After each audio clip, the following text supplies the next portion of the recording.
Mais il y a une chose qui est très marquante et qu'on découvre au fur et à mesure, c'est que les femmes ont besoin de parler maintenant de la libido. C'est assez récent.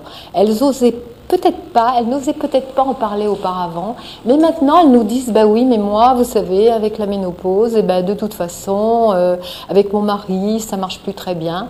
Et chemin faisant, on arrive à capter leur message. Un des grands volets de l'aspect psychologique de la ménopause, c'est le volet qui touche à la sexualité. On peut dire que physiologiquement, il y a des modifications dues à l'âge, à la limite presque indépendamment du système hormonal. Et après, il y a l'aspect hormonal qui peut interférer là-dessus. Ce qui se passe en général, c'est que les 4 phases classiques de la sexualité, c'est-à-dire la phase de stimulation, la première phase qui est la phase d'excitation, donc, elle est beaucoup plus lente à réagir. Donc une femme réagit beaucoup plus lentement qu'une femme beaucoup plus jeune. Les Américains qui mesurent tout ont considéré que chez la femme ménopausée, par exemple, pour qu'il y ait une lubrification vaginale, il faut en général 3 à 5 minutes, alors que chez l'adolescente, il faut 15 secondes. Donc ça, c'est quelque chose d'essentiel, surtout quand on sait que l'homme du même âge est plus lent à réagir aussi, et donc ça peut être inhibiteur éventuellement pour lui, et c'est là que des problèmes de couple peuvent survenir éventuellement. La deuxième phase, qui est la phase de tension sexuelle, elle aussi est moins intense et en même temps plus lente à survenir. La troisième phase, qui est la phase de l'orgasme, est beaucoup moins intense, mais survient quand même, et la phase de résolution, c'est-à-dire la quatrième phase, est beaucoup plus rapide, elle redescend beaucoup plus rapidement. Donc tout ça montre en clair que c'est plus lent et moins intense, en gros. Néanmoins, ça survient. Si jamais cette femme-là, indépendamment de tout système hormonal, continue à entretenir cette vie sexuelle et cette fonction sexuelle, a priori, les choses vont se remettre à fonctionner. S'il y a un organe qui mérite l'adage « la fonction crée l'organe », c'est bien la fonction sexuelle. Maintenant, il y a d'autres éléments. Tout à l'heure, je parlais de dépression au sens psychiatrique et de déprime ou de syndrome subdépressif. En fait, le plus souvent, ce que l'on rencontre, c'est un syndrome anxio-dépressif. C'est-à-dire qu'il y a beaucoup d'anxiété, elles sont très anxieuses, elles réagissent beaucoup plus mal à tous les événements de la vie, et c'est pour ça que l'irritabilité arrive très nettement là. Et c'est vrai qu'on retrouve assez facilement les femmes qui ont eu déjà un syndrome prémenstruel plutôt dysphorique, plutôt chaque fois avant les règles, elles étaient plutôt mal. On aurait pu penser qu'avec la ménopause, les choses allaient se stabiliser, puisque justement, elles n'ont plus de règles. Ben non, c'est le syndrome plutôt psychologique qui va rester, et les règles qui vont disparaître. Donc c'est plutôt tout ça qui entre en ligne de compte.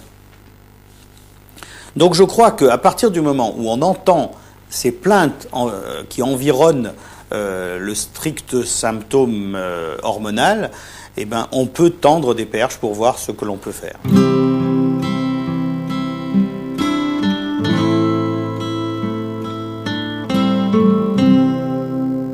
Finalement, la ménopause, je le dis toujours, c'est pas une fatalité. C'est pas une fatalité, mais il faut trouver un praticien attentif qui vous suive pendant ces 40 années, 35 peut-être, que dure la période de la ménopause.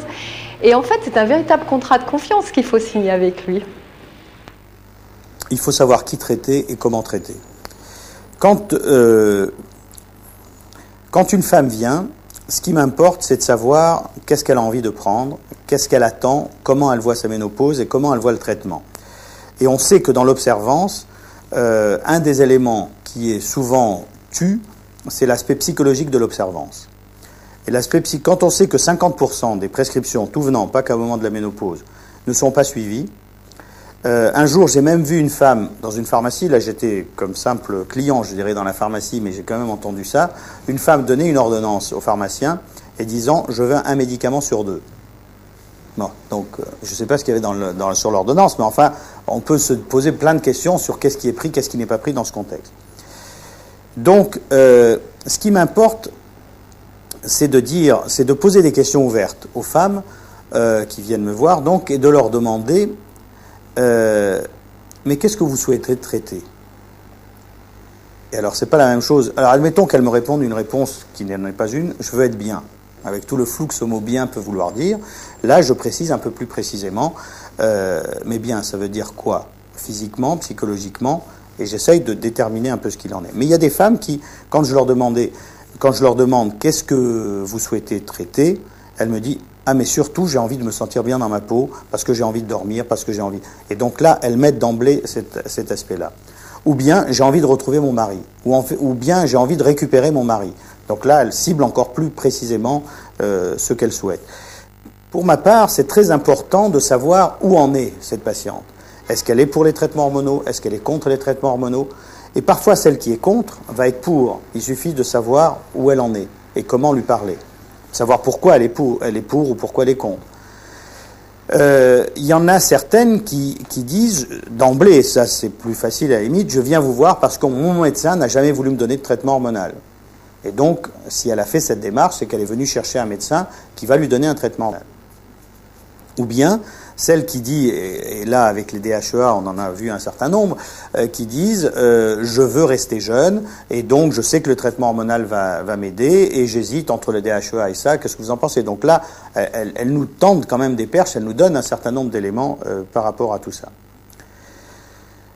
Alors, sur le plan du traitement lui-même, c'est vrai qu'a priori, y compris pour les aspects psychologiques, c'est plus facile.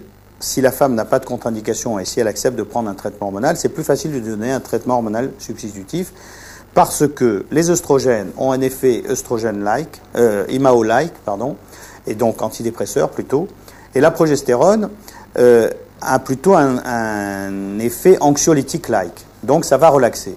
Donc si on relaxe d'un côté et qu'on stimule ou on antidéprime de l'autre, ça peut aider, en tout cas pour les mal-être généraux, ça peut aider notablement.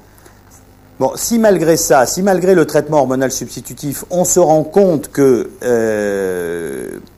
il y a des syndromes ou des symptômes dépressifs, là, il faut pouvoir s'occuper par des psychotropes et des antidépresseurs éventuellement, mais à ce moment-là, du syndrome, de la dépression réellement. Et on a enlevé, comme on dit, l'arbre qui cache la forêt, on s'occupe de la forêt et on voit un peu ce qu'il y a lieu de traiter.